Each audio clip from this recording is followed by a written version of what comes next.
Savage Cut.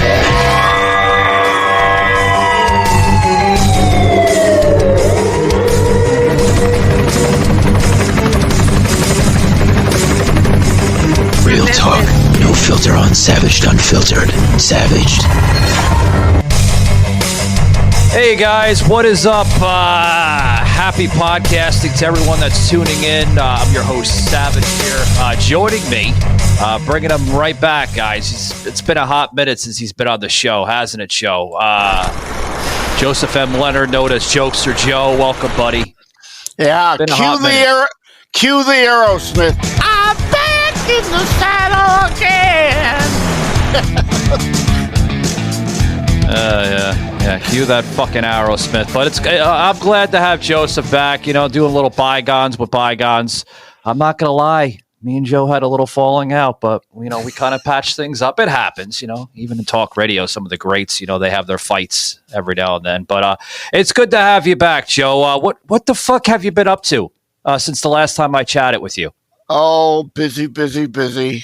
You're working on your next book. I got my next book. Should drop June 1st, so wrapping that up. And, of course, busier than a one-legged man in an ass-kicking contest with my own Constitutionalist Politics podcast. I've stepped up. I'm still dropping every Saturday like a monologue show, but I've decided to add more guests as Wednesday midweek drops. So keeping me busy. Yeah, I see that. I was checking out some of the shows with Rick Walker there up in Canada. He had a good show the other day. I thought that was fucking phenomenal. Got into a lot of political views, man. Rick Walker, man, he's like, I give him props, Joe. I mean, he lets you talk, and sometimes you don't hear a peep out of him. He'll just let you talk, and I'm like, oh, there's Rick. Rick's coming in now. But yeah. Well, like with my interviews that I've done, that I've dropped lately, I just dropped Wednesday as we're recording on Thursday with G-Sta, the rapper. Oh, okay. Had Bullseye the Clown, who toured with Patch Adams. So a lot of fun, different guests that I... Uh-oh. Where'd you go, Michael? Did Michael freeze? Hey! Do not adjust your set. I am not hijacking the show, but I think something happened to Michael and he dipped out there. So I'm just now stalling for time, unplanned, till he comes back. But at any rate, as a crutch I've developed on my show, I may as well mention some other people I've had on. Liz Enton, an atheist, to discuss the afterlife. That was a lot of fun. Chantal was on for a Valentine's special. I had a faith engagement with former vice chair of the RNC, Drew McKissick. Oh, there's Michael. He's back. No, this fucking network, Joe. I'm thinking about getting rid of it, man. It's been giving me a lot of glitches lately. I don't know if it's a restream thing, but it happened like twice this week. So I don't know what the fuck happened. I'll have to edit that shit out, but I'm not happy with them sometimes. But anyway, yeah. So we have this guest on that we're about to bring on. Goes by the name of Sage. Sage Outcast. Oh, there's another song. Parsley, sage, rosemary, and thyme. So we just got sage. We don't got rosemary and thyme. Yeah. I hope not. Do we have to fucking set a whole fucking, like herb, spices and, right next to the refrigerator, or do we have to like kind of move it over towards like the kitchen island? Yeah. Welcome to the spice rack, sage. Ba-dum-bum. Yeah. So get this, Joe. Before we bring him on, I didn't know who this guy was. I'm not, belittling him. I'm not, bashing him in any way. But I created a clip last week. You know what? One of the problems I also have that we need to be talking about is we're going to play this. You ready? This little monologue that they have, because they have it on their menu, and they also have it on their website too. I think that is the best standard message that any bar or restaurant can put out in America. And I love how they do it because I look at it as a coming together type of thing, right? Yeah. Because you could look at our fucking society, right, man? Right. And we're probably like the most divided nation in the world right now. Most divided nation in the world right now. Huge amounts of conflict, division, diversity issues. Yeah. Don't get me started with the border. I mean, our country's a mess right now. It really is. Yeah, absolutely. Most divided in the world. Most divided in the world. I wouldn't, as a politician, I wouldn't even know where to start. Thank God, because the most divided in the world right now. Now, I'm not... Well, late last week. And I put a clip out with our country becoming divided. And I think it's divided more than ever. We've talked about this when I had you on, numerous of times, with the current administration to the previous administration. And I hate to bring the whole comparison with, Donald Trump and Joe Biden and everything, but I made a comment on our country becoming one of the most divided nations in the world. And you're clearly seeing that with huge amounts of division, conflict, diversity issues. I did get into a little bit of the border. I mentioned it briefly, but I didn't get, I was like, I made the comment at the end, don't get me started with the fucking border. Because everything that you're seeing is pretty much bringing our country to that divided point, right? Politicians, stirring the pot, both on both sides, aisles, Joe. I don't want to.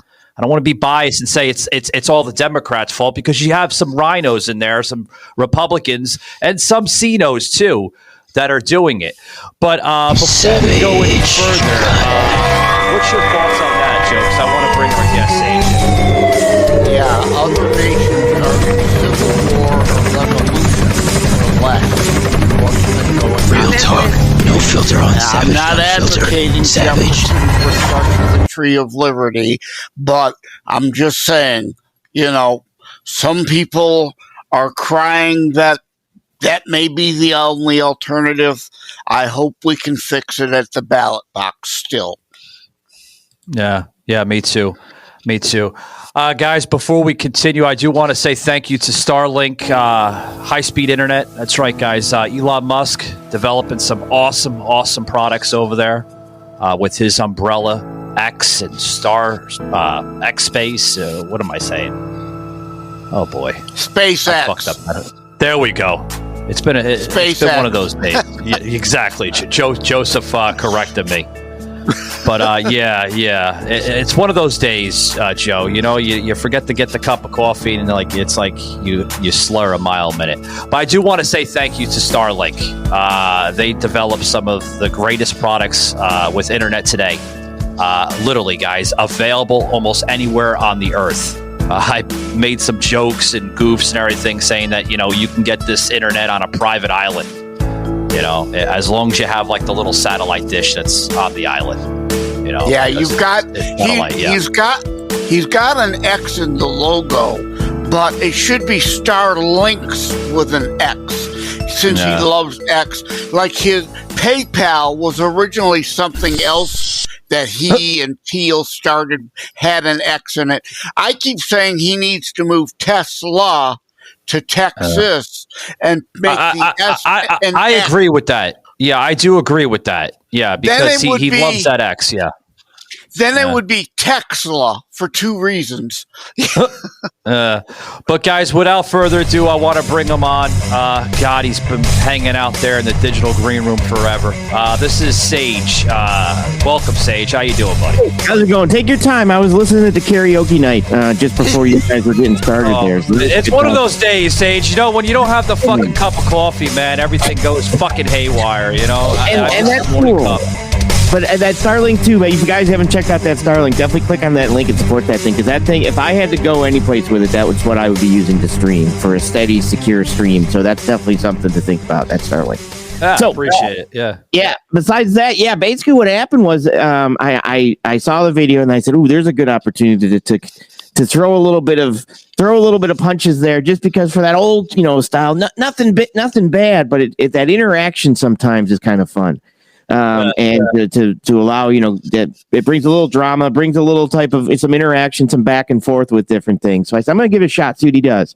And you jumped right in, and that was impressive. Normally people run away, so I do want to commend you for jumping right in there and saying, let's come on, let's do this. So I do appreciate that. Well, Sage. I mean, I want to say I kind of adapted the term. I've noticed other content creators using this term before, but I kind of adapted the term, and Joe will vouch for me. I consider myself a shockcaster, not a podcaster. So, I jumped right in there, and I was like, you know what? I mean, this guy's making a clip, and I commend you for doing it, because you're similar to me. I like making those little clips or snippets. Yeah.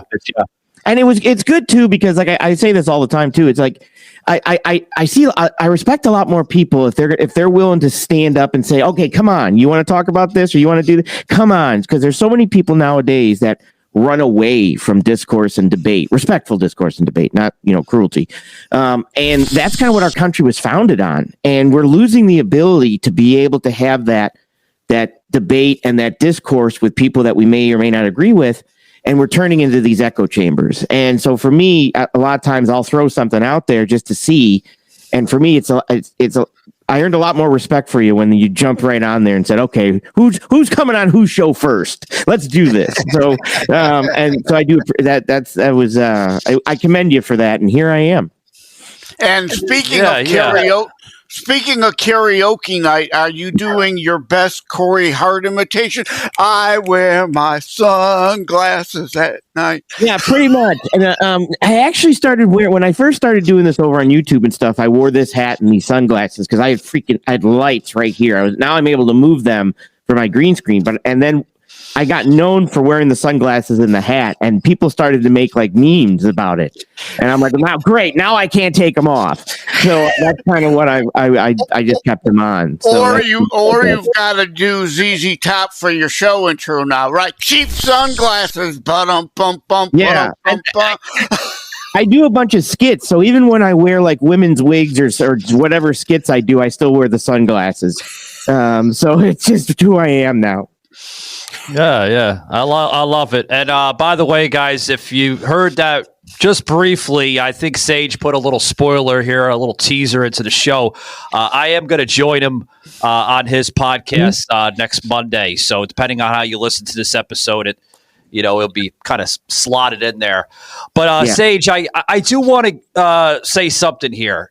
After hearing that clip and then presenting it on your platform there on X, do you agree? And now you don't have to agree, but do you now understand where I'm going with that, Sage? With like our country becoming one, and I'll use that word correctly, one of the most divided nations in the world, because of everything that we're seeing. So a lot of the stuff that I also do is I just so everybody kind of knows that what I do is I'm a logistics specialist. I've been in logistics for over 20 years, and I've also do things with think tanks, and I've consulted with like Epoch Times and things like that. So I do a ton of different research into different things. So a lot of the aspect that we're seeing also is that we see a lot more of the divide because of YouTube and because of the place that we get. There was a time just after World War I that almost echoes what we're seeing now. And even to the fact that you had things like the Spanish flu, and you had things going on there with different types of quarantining people and things like that, there was a lot of that type of controversy and conflict between groups. We've gone through things like the civil rights era, where that was obviously a lot of conflict and things like that. I think the issue is that we're closing it off more. Like we're jumping into our echo chambers where we don't want to listen to the other side, and we don't want to hear what the other side has to say. So the groups that we're being placed kind of into, and I do believe the government would rather you be in an echo chamber on your side than being able to have conversations with the other side. It seems a lot like it is, but in regards to being one of the worst conflicts or being one of the worst times, there has been a lot of different times, and we also have a lot of different countries with, just like you said earlier, that have gone into, that are in civil wars. They've been in wars. I've got a friend of mine that's over right now in dealing with the, it starts with an M. I'm trying to, I get them all confused. Malar, whatever conflict. I'd have to look it up real quick. And they've been fighting that for years. So I think a lot of the issue that we're having is what we see is divided, but a lot of people that aren't being this, fluctuated into this are still going to work, still doing their everything, and they're frustrated. But we see the aspects of conflict, if that makes sense, more on YouTube and the more extreme sides of it on YouTube. I'm just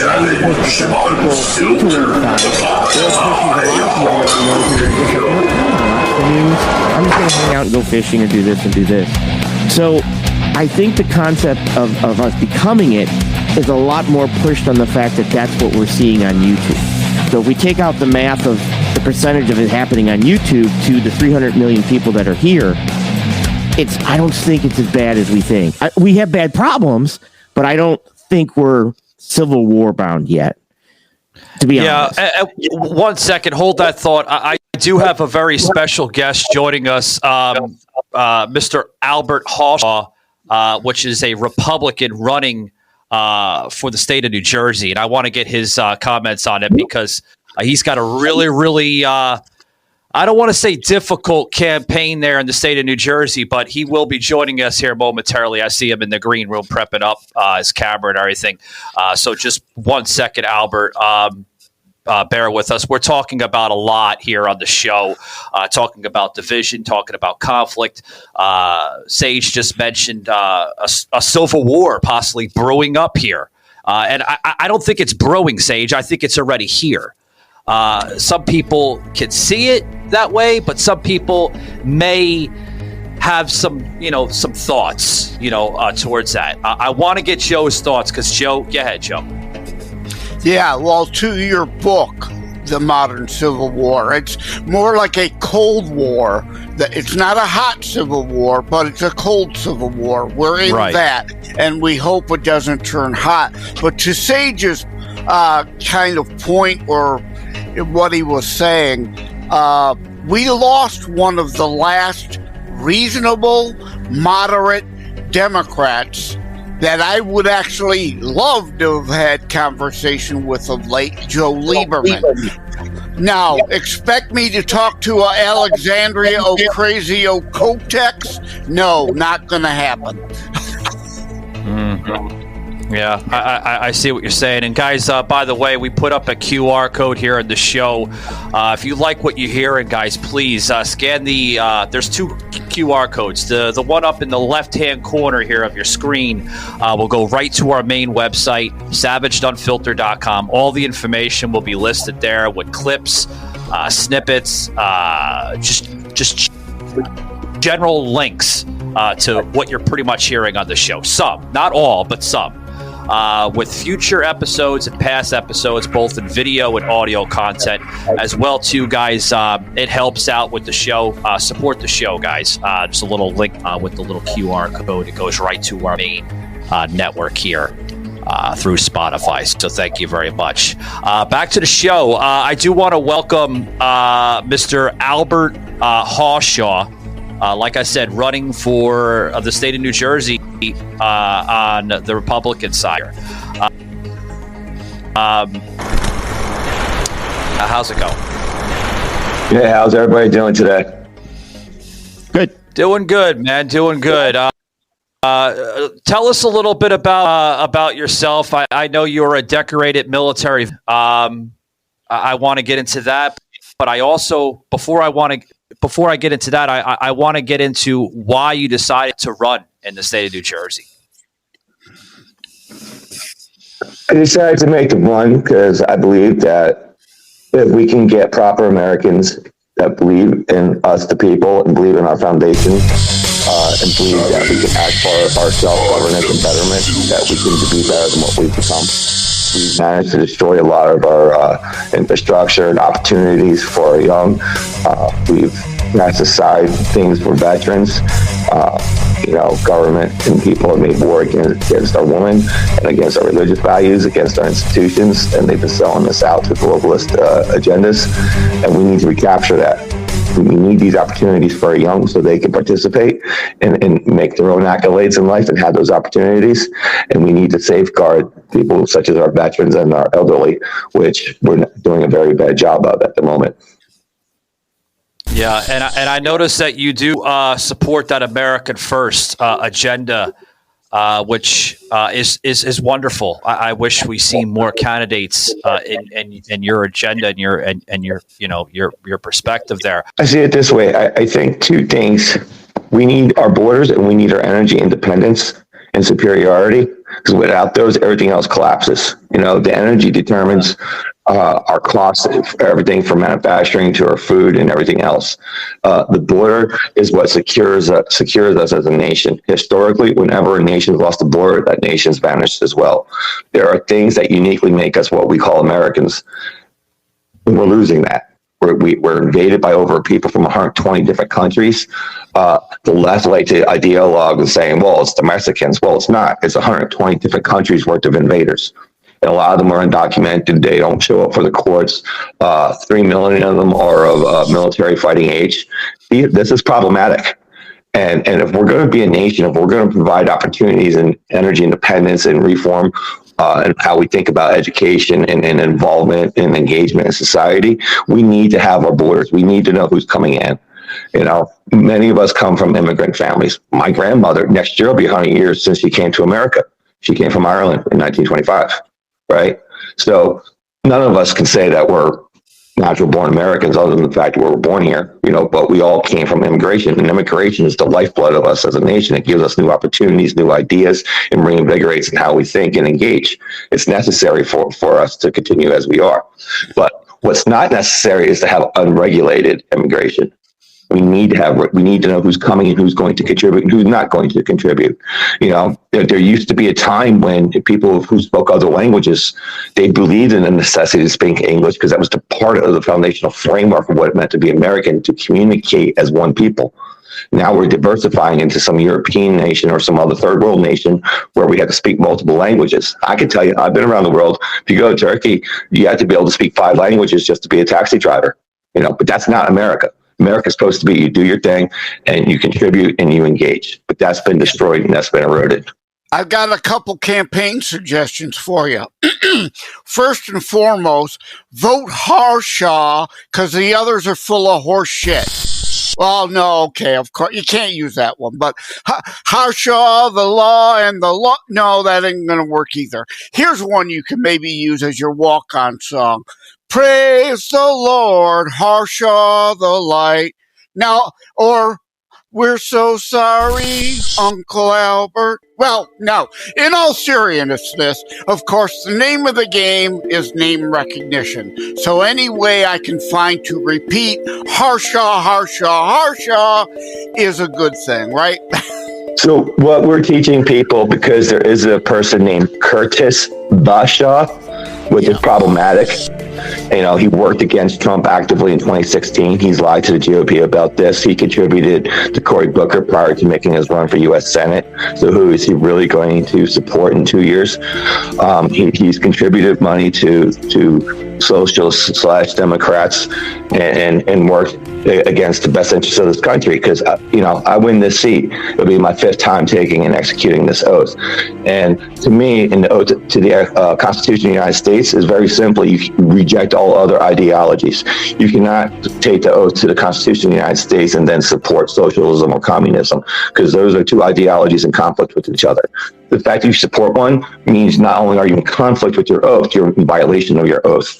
It doesn't matter if you're a person or an elected official. These are paramount. And I believe that oath is there for the protection of the Constitution and the people. And it's an oath that we take seriously and should. And it's an oath that we have to be held accountable to, even if it costs us career in life. Yeah, Albert, I wanted to get Sage's comments on this. I notice he's still there, but Sage, did you have any issues or thoughts on what we're talking about? I know you brought up the Civil War, and I wanna get more into that because I think I know where you're going to go with it. Yeah, so in regards to some of the stuff that's happening and even with new people running for, and that's great, that's fantastic. I love the fact that new people are getting out there and being a part of politics and stuff like that and bringing in new ideas. The biggest aspect, like I said, like I think we talk about is what, when you look at Civil War, obviously you're looking at leadership and things like that, which we don't really have leadership set up for that aspect per se, but it's more of a verbal confluence or information style war or a ability to communicate with each other. So a lot of the aspects, what you're talking about is how do you go about, I know what you want, right? We know what you want. How do you sell that to somebody? How do you sell those ideas back to the people to basically say, hey, we want this style of, let's say, freedom of religion and the freedoms of speech and all these freedoms that we're losing with communism. How would you go and basically debate that or sell that to the people on especially I'm ex-Coast Guard too, so I also took the oath. I think that's the problem is actually people want to see headlines and they don't want to read the whole story. So when you're going to explain this to people, the importance of this, what is your viewpoints to kind of sell it to them? That makes sense. Okay. There's a couple of things there. Let me parse that out. Yeah. I do think currently we're in the middle of what's called a soft civil war. Because make no mistake, there's entities out there causing conflict, harm, and death to one another. We've seen it with the Antifa, we've seen it in Washington, we've seen it in about 27 other cities. We see it with the cartels and human trafficking and the two diversions of child trafficking, whether it be for sex or body human tissue organ harvesting, which is going on currently. So we have these engagements and mechanisms of war. They attack our education, they attack our jobs, they attack our ideologies and our religions. People have been wounded, harmed, and killed. They attack law enforcement, law and order, and any other infrastructure, and they try to muddle down what the meaning of the Constitution is. These are all acts of a foreign adversary that set out to destroy us. So there is a form of soft civil war we're engaged in. I don't agree with the necessity of going into a hot civil war. It's something as a nation, as a people, I do not believe we want. I know I do not. And we should do everything possible to avoid that. Truth. You make bad news into uncut and uncensored news. Where facts get released here. Real talk, no filter on Savaged Unfiltered. Savaged. You're absent individualism because you're subordinate to what their needs are, and you have to do what they say. You have to work and live where you're told. Okay, which is opposite everything they're fighting for anyway. So we need to educate there. So if I'm let's say I'm a younger person saying, hey, I like this, participation trophy stuff. I like, things like this, and this is great. I'm going to get free money and all this other stuff. Like from the selling point of your platform, how do you explain? Because I know we know the bad portions of this because obviously we're older. How are you what's the best way do you think to get to the people and convince them that, hey, that's not the route we want to go? Because well, our young are highly intelligent, so one of the simplest mechanisms is chess. Chess is one of those tools that most people play, but it teaches you two important values. One, you can't stay where you started, and you don't know where you're going to end up, and every move can mean success or failure. I think it's important to have the opportunity. I know I did growing up, and I want our young to have those opportunities. There's much more better self-pride in that accomplishment, even if it's hard.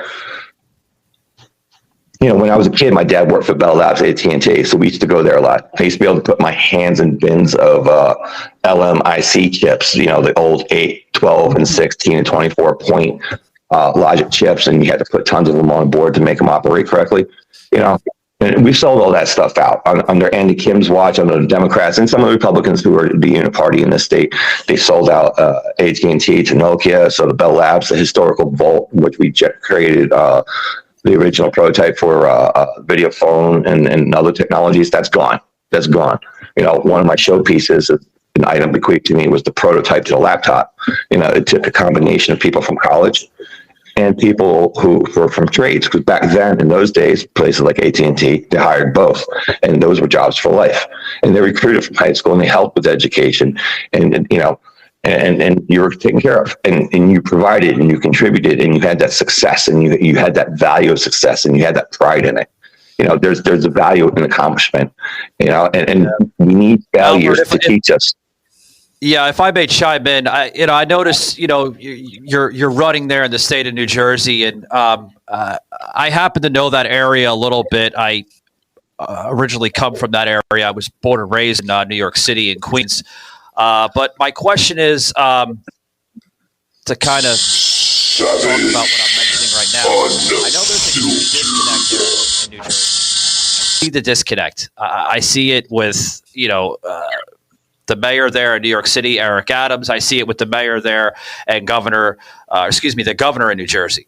How do you plan on fixing that disconnect? How do you plan on fixing some of the issues that's facing that area with the immigration? You're seeing flows of illegal immigration. Now, I don't want to say it has to do with states like Texas and Florida. I happen to live in Florida. I don't want to put the blame on DeSantis. I don't want to put the blame on Greg Abbott. But how do you plan on fixing that huge disconnect of trust? Because a lot of people in those areas of New Jersey, New York City, including Pennsylvania, Pittsburgh, Philadelphia, are seeing the flows of immigration. How do you plan on bringing that to the state level? Senate level? Because I notice that you're running for the Senate there in New Jersey. How do you plan on bringing that in? How do you plan on fixing all that? Okay, you talking about immigration? You talking about opportunities in that question? I'm talking about the problems with the immigration. Okay, I'm talking about the flow of illegals coming in, and then we'll talk about the opportunities because I see more opportunities now going to the illegals. I notice companies such as Amazon are laying people off and giving better opportunities to the illegals over the actual citizens. I don't want to talk about that just yet. I want to talk about how do we control the flow of immigration.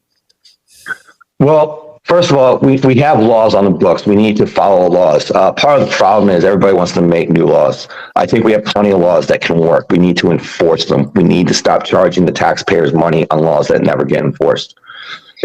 We have plenty of immigration. There are controls within the law that we have the ability to extricate illegals that don't meet muster, and that's our job. That's our job. We have an Article 4 responsibility to ensure the safety and well-being of our citizens and states in this nation, and it's our job to do that. We don't need a new law. We need to follow the law, and that's number one.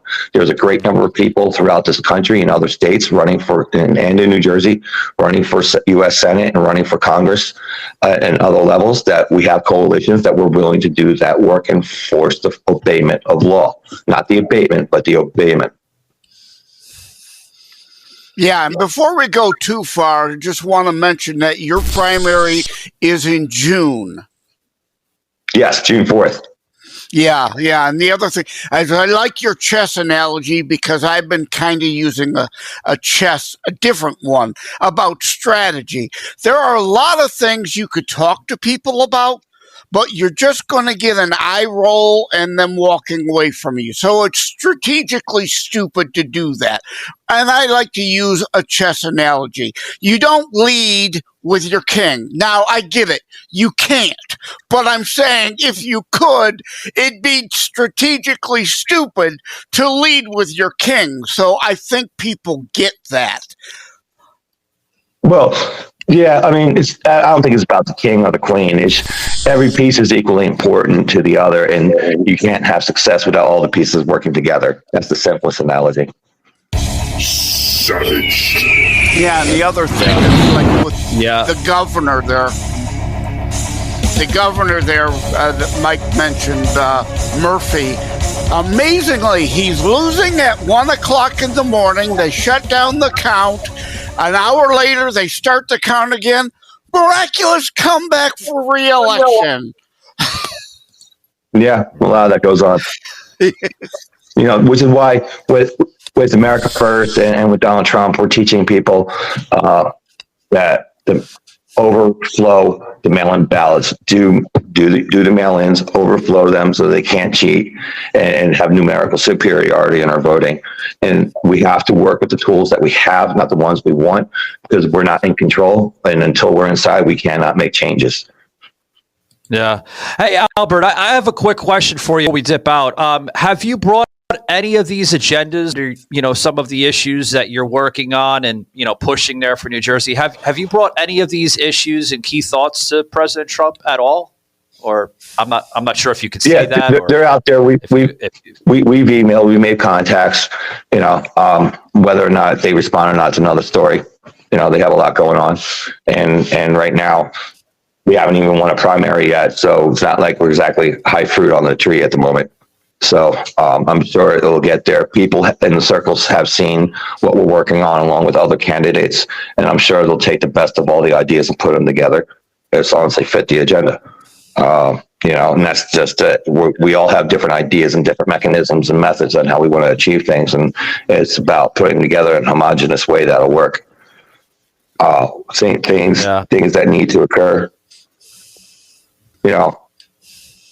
Well, no, I gotta say though, because this being the first episode back, I haven't had a chance to tease Michael in a few months. Everybody's got different ideas, except Michael. His mind is a complete blank slate. But just kidding, just a joke, just a loving jab at my friend. You talking about Michael from where? We met through podcasting, so yeah. Okay. Just a bit of fun. Just a bit of fun. That's here's the thing.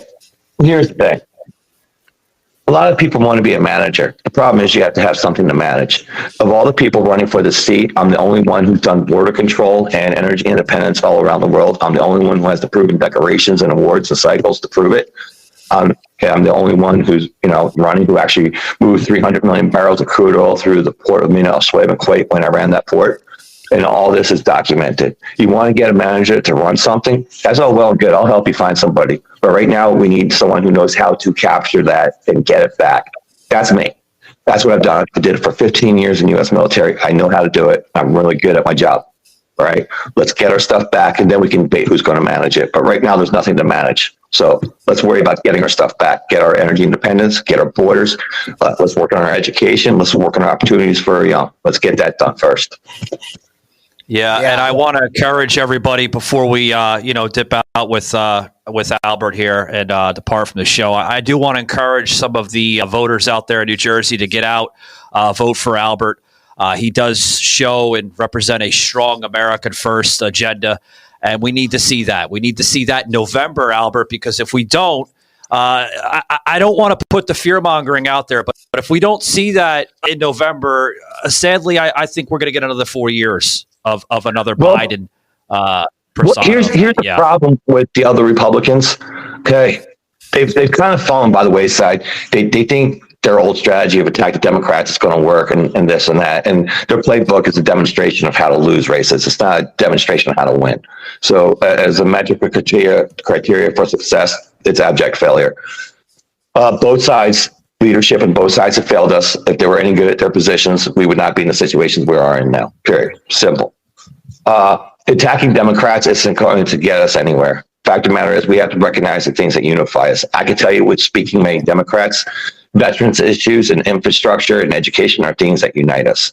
Having opportunities for our children to be successful and engage are things that unite us.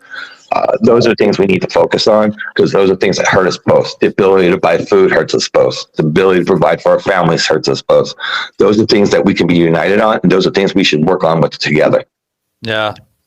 Yeah. And we have to recognize that everyday Democrats are just like you and I, as far as everyday Republicans, right? We're not part of the uniparty establishment. We have to make that online distinction between failure and mismanagement of leadership and the everyday working people. It's us because they always act from the extremes and never worry about us in the middle. And that's both sides. I agree. Guys, we just had Albert Harshaw on here running for New Jersey Senate there at the Republican aisle side of politics. I do apologize, guys. I'm usually right on point here with things, but when you don't have coffee, and I've been drinking coffee for years, it tends to kind of mess with you a little bit. So I do apologize. Joe will tell you, he's like, what the hell's wrong with Savage? He's usually right there. What we're teaching everybody is find and vote for Albert come June 4th. Because there is a Curtis Bashaw, so we're trying to simplify it. So as long as you see the name Albert, vote. I hear you. But thanks very much for coming on the show, Albert. I know we were supposed to do this earlier this week, but we had some scheduling issues, and I do apologize. But it was great talking to you. And truly, I mean, if I lived in New Jersey, I'd vote for you. It seems like you have really Thank you. Base. Yeah, thank you for coming on, buddy. Yeah, and if everyone wants to go and donate and help pay for yard signage and literature, go to albertforsenate.com. Use the numeral number 4, and it's albertforsenate.com.